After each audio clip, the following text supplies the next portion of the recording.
We were staying at my uncle's girlfriend's house, and a guy had broken into the house, and he had molested my sister while we were both laying there, and she had woke me up, and I just remember her grabbing my hand and holding on to me. I was 7, she was 5.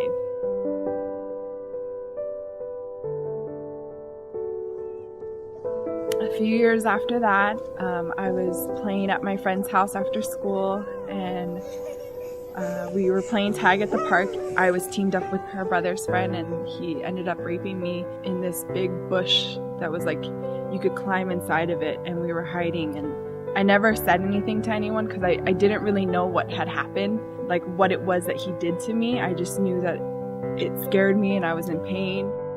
After all that happened,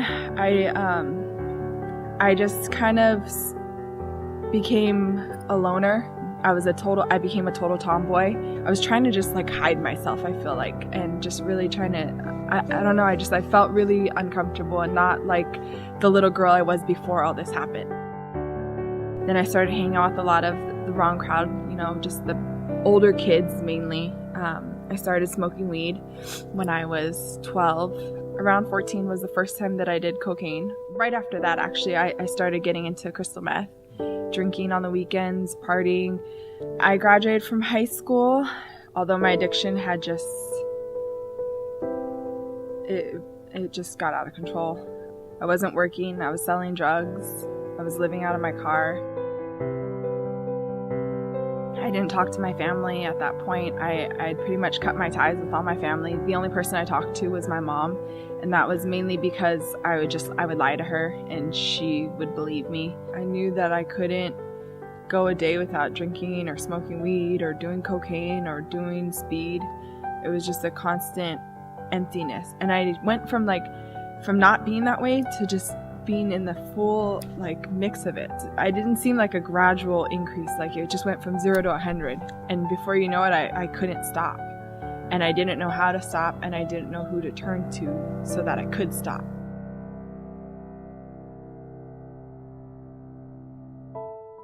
When I was in my 20s, I was living in Long Beach, California.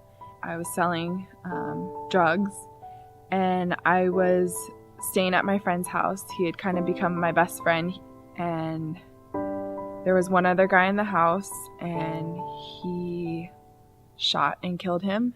And I think it was a combination of everything. I'd been up for a few days, and I had finally passed out in the room downstairs, and I didn't hear anything. I didn't hear gunshots.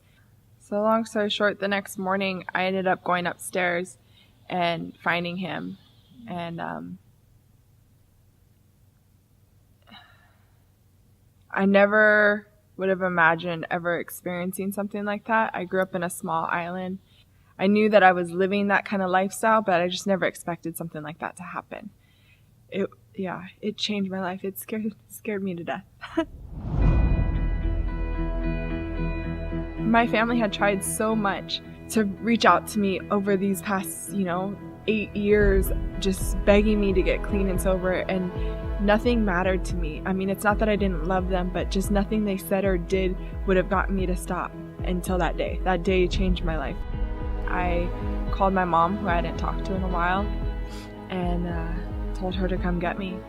On August 14th, 2013, that was the day that I was done. I got sober. And I've been sober since. My dad, who I hadn't talked to in 7 years, I finally reached out to him. He bought me a one-way ticket to Maui, and I wanted to get into rehab. So I did the outpatient program, was going to meetings, both AA and NA meetings, sometimes 3 times a day. I was fighting for my life. So during the meetings, I met Kono. We would go to meetings together, and we started dating, and which they do advise against, but yeah. He introduced me to Moana and Mickey and my crew. Those were my Bible study warriors. They had the United in Prayer up in Wailuku, and they had all these stations set up. They had people in addiction, they had police officers, they had kids, teachers, they were praying for everybody. I was crying because there's people praying over people they had never met before, people who they had never experienced what they were experiencing, yet they loved and cared about them with all their heart. And they wanted nothing more for these people to feel the love of Jesus Christ. And that was powerful stuff. That changed my whole life. Like, that was my God moment. You know, after spending so many years in addiction, you see so many people, they're just out for themselves. You know, none of these people are like that. And so it's like, man, I want these people in my life. I want to be surrounded with people who love and care about me and care about others. And it was just such a strong feeling.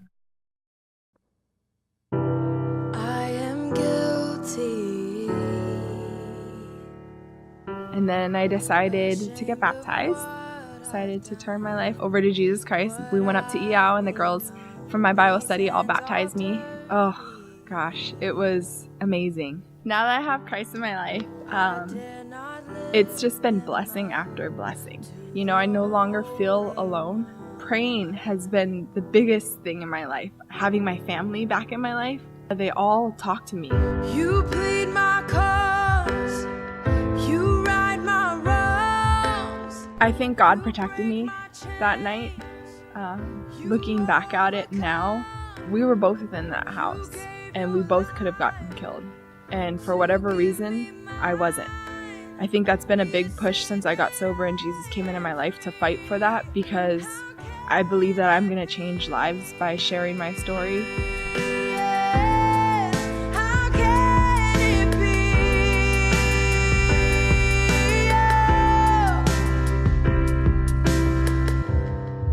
It took a lot more for God to reach me, I feel like. But once He did, He made His presence known for sure.